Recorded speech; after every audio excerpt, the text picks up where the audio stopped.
Tom Hargrove wiped the sawdust from his calloused hands as he stood back to admire his work. The cabin door he had just installed was a beast. Solid oak reinforced with iron brackets, he had forged himself in the small workshop behind his property. It weighed close to 80 pounds, a far cry from the lightweight pine doors his neighbors in the Blue Ridge Mountains of North Carolina had mounted on their vacation homes. He ran his fingers along the grain, feeling the imperfections and knots that told the story of the tree it came from.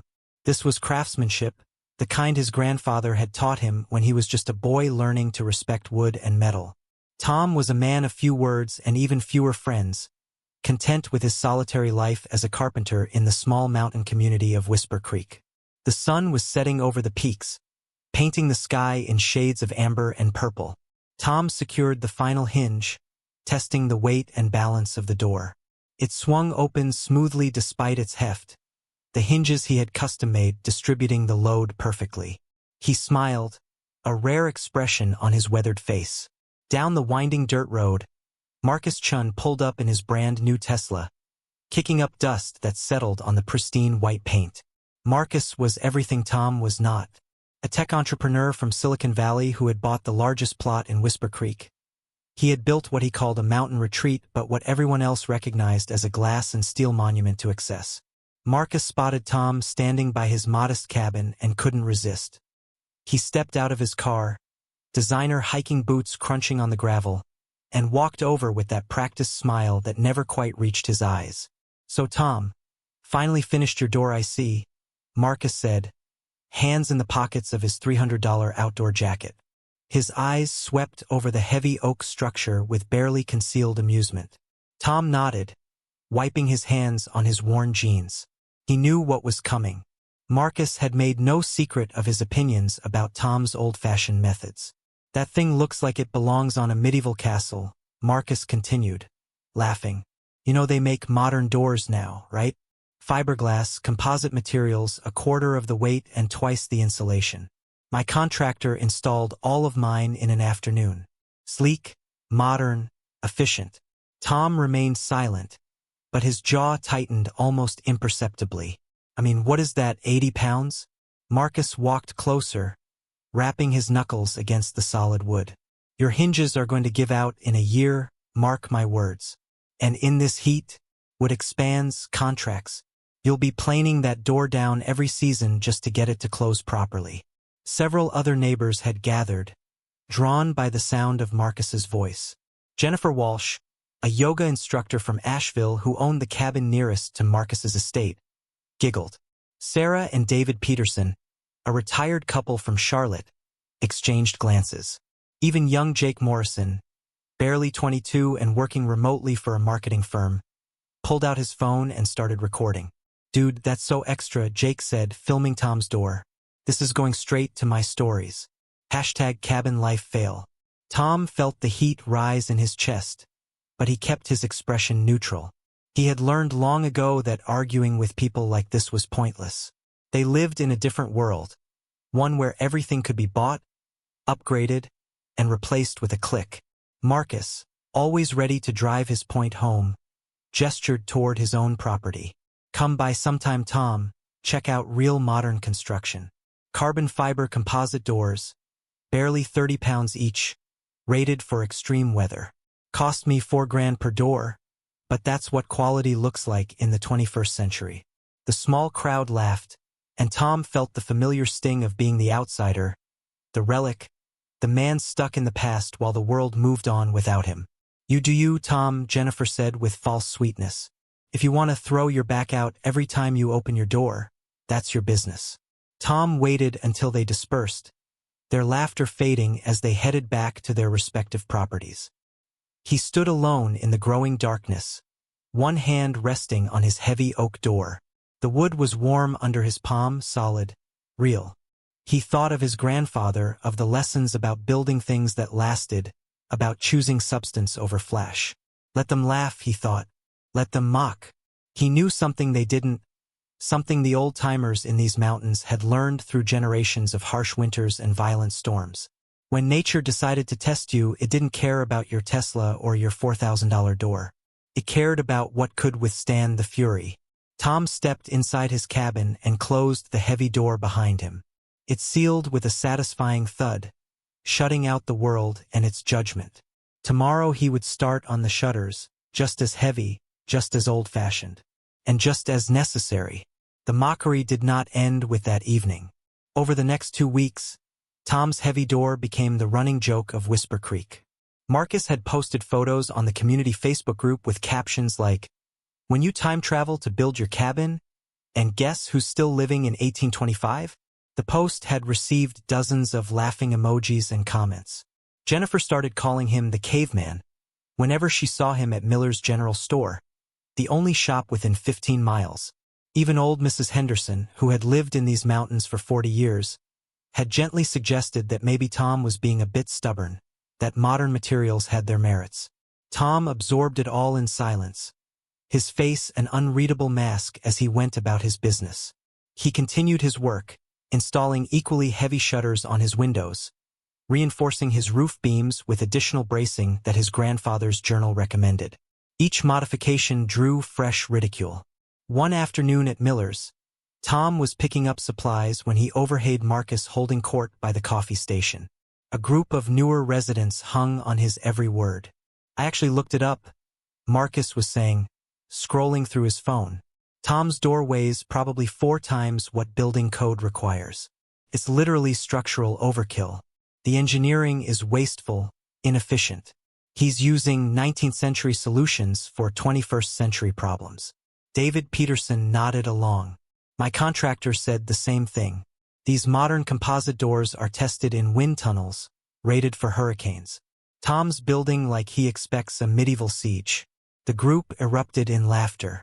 Tom paid for his lumber and left without a word, but he felt the weight of their judgment pressing down on him like a physical thing. That Saturday, the Whisper Creek Community Association held their monthly meeting at Marcus's estate. Tom rarely attended, but he had received a formal notice that there would be a discussion about property standards and aesthetic cohesion. He knew immediately what that meant. He walked into Marcus's cathedral-ceilinged living room to find 23 neighbors seated in a semicircle. Marcus stood at the front like a CEO presenting to his board. "Tom, glad you could make it," Marcus said with false warmth. "We've been discussing ways to maintain property values in our community. Several residents have expressed concerns about, well, inconsistent architectural choices." Jennifer jumped in. "We're not trying to be mean, Tom. But when someone is looking to buy here, they want to see a cohesive mountain retreat aesthetic. Your place looks like a fortress. It's affecting all our property values." Sarah Peterson raised her hand. "I actually had a realtor friend come look at potentially listing our place. She specifically mentioned your cabin as a deterrent. Said it looked primitive and concerning." Tom sat motionless, his large hands resting on his knees. Inside, something was breaking. A dam he had built to hold back years of feeling less than, of being dismissed, of being told his way was wrong. Marcus pulled up a slideshow on his massive television screen.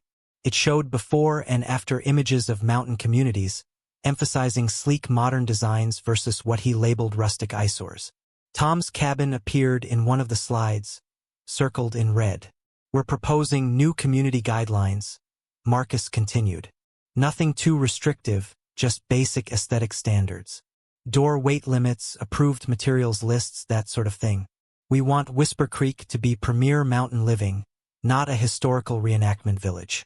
The room murmured in agreement. Tom felt his throat tighten. This was his home, his land, his right to build as he saw fit.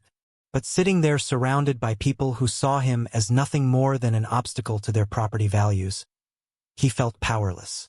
Just as Marcus was about to call for a vote on the proposed guidelines, Tom's phone buzzed. Then Jennifer's. Then everyone's phones simultaneously lit up with emergency alerts. Severe weather warning. Extreme wind event approaching. Sustained winds 80 to 100 miles per hour. Seek shelter immediately. Tornadic activity possible. Marcus glanced at his phone and waved dismissively. "We get these alerts all the time. Weather service is overly cautious. We're fine up here." But Tom was already standing. He had checked the meteorological reports that morning, seen the atmospheric pressure dropping faster than he had ever witnessed. His grandfather's journal had entire sections on reading the signs, on respecting what the mountains tried to tell you. "This is real," Tom said quietly. "You need to secure everything. Now." Marcus laughed. "Tom, we have state-of-the-art construction here. My architect assured me these homes are built to code and beyond. We're not in Tornado Alley." Tom looked around the room at the floor-to-ceiling windows, the lightweight modern doors, the minimalist construction that prioritized views over protection. He thought about saying more, about warning them properly, but he saw their faces. They would not listen. They never did. Without another word, Tom walked out. He had work to do. The wind was already picking up as he reached his cabin, the trees beginning to sway in ways that made his stomach clench. He had maybe an hour, maybe less. Tom moved with practiced efficiency, securing his heavy shutters, double-checking every bolt and brace. His hands worked automatically, muscle memory from countless preparations his grandfather had drilled into him. If you're watching this and hoping Tom makes it through what's coming, take a moment and subscribe to the channel. Because what happens next will show you exactly why some old ways survive when new ones fail. The storm is about to teach Whisper Creek a lesson no one will forget. Tom sealed his heavy oak door, sliding the iron bar into place. The cabin went dim as the shutters blocked out the fading light. He lit an oil lamp and sat down to wait, listening to the wind begin its terrible song. The storm hit Whisper Creek like a freight train at 9:47 p.m.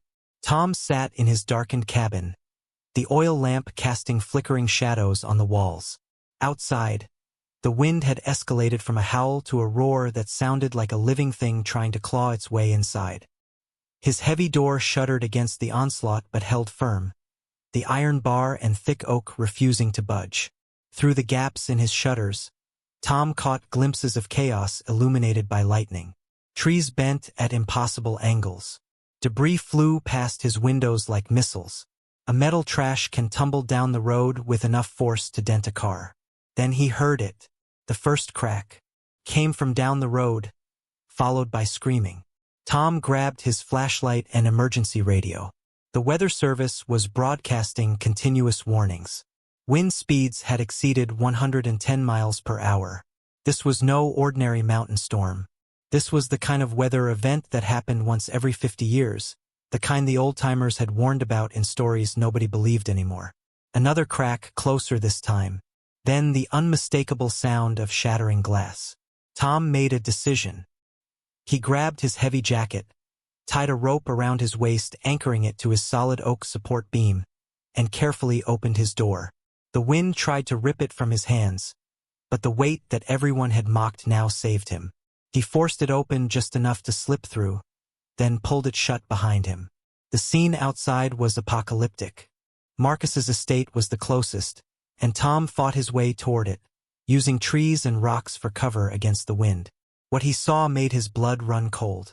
Every single one of Marcus's carbon fiber composite doors had failed. The 30-pound doors rated for extreme weather had been torn from their hinges like paper, leaving gaping holes in the structure. Wind was tearing through the house, and Tom could see people huddled in the interior bathroom, the only room without exterior walls.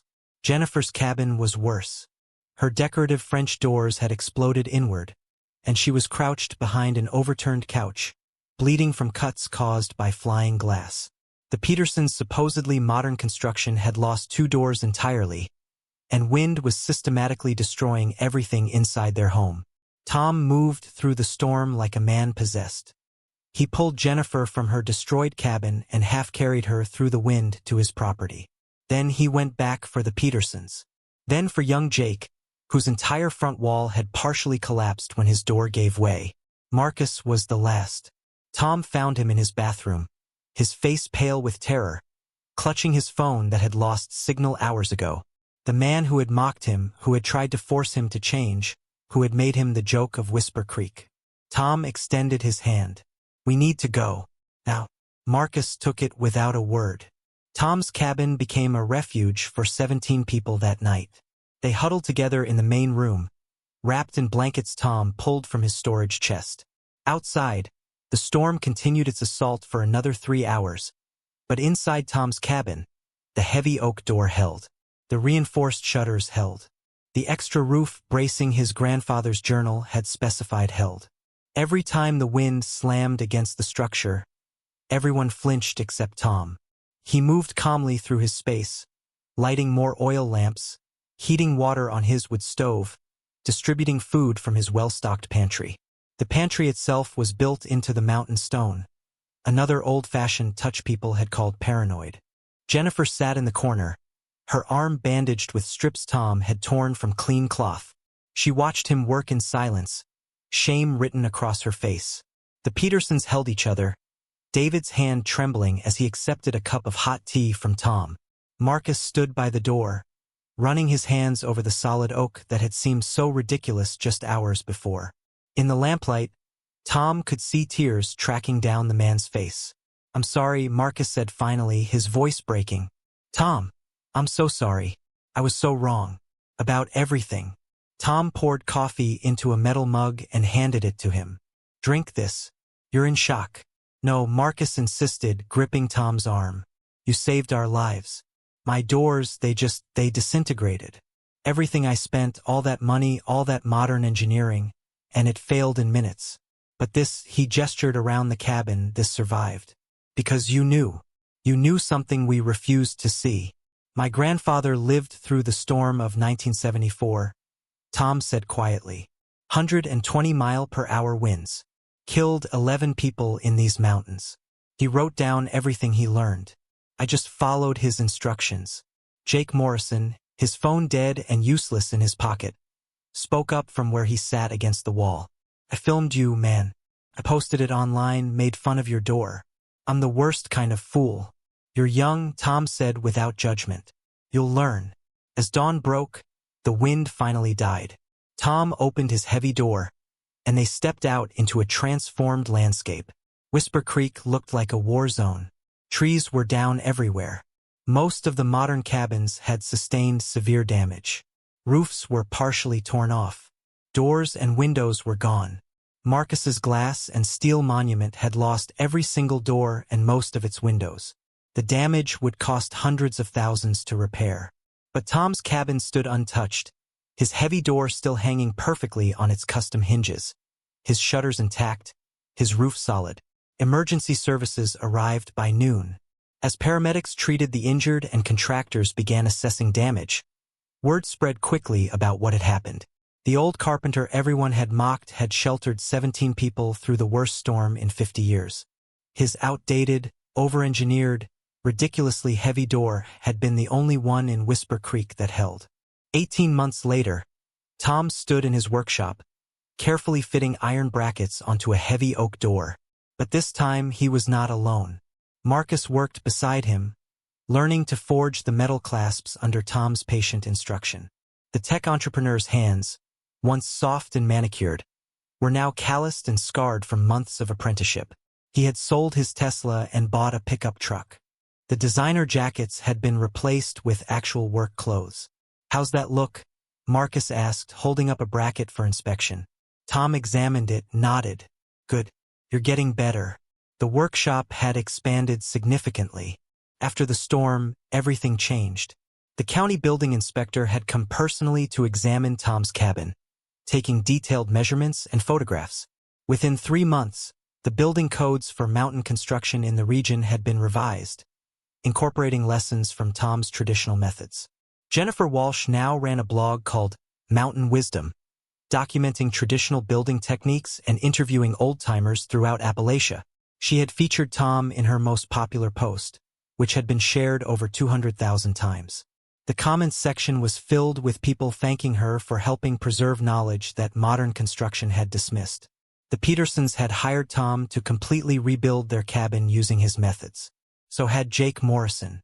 So had 11 other families in Whisper Creek and surrounding communities. Tom's waiting list now stretched 2 years into the future. But the most dramatic transformation was Marcus's property. Where his glass and steel monument once stood, he was building something entirely different. Working alongside Tom, he was constructing a cabin that honored the old ways while incorporating truly useful modern improvements like proper insulation and solar panels that could withstand extreme weather. Tom, I need to tell you something, Marcus said, setting down his hammer. I spoke to a publisher last week. They want me to write a book about what happened, about what you taught us. I told them only if you co-author it with me. Tom was quiet for a long moment. I'm not a writer. Neither am I, Marcus smiled. But we have a story people need to hear. About humility. About respecting knowledge that came before us. About understanding that newer isn't always better. Through the workshop door, Tom could see his cabin, his heavy oak door hanging exactly as it had 18 months ago. That door had become something of a legend. Architecture students drove from 3 states away to photograph it. It had been featured in engineering journals and traditional building magazines. But for Tom, it was simply what his grandfather had taught him to build. Nothing more, nothing less. All right, Tom said finally. We'll write it together. If the story moved you, if it reminded you that wisdom often comes from unexpected places, do me a favor. Hit that like button, leave a comment about a time someone underestimated you, and subscribe so you never miss stories like this.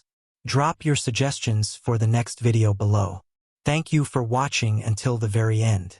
Sometimes the heaviest doors protect what matters most, and sometimes the oldest lessons are the ones we need most to remember. Until next time.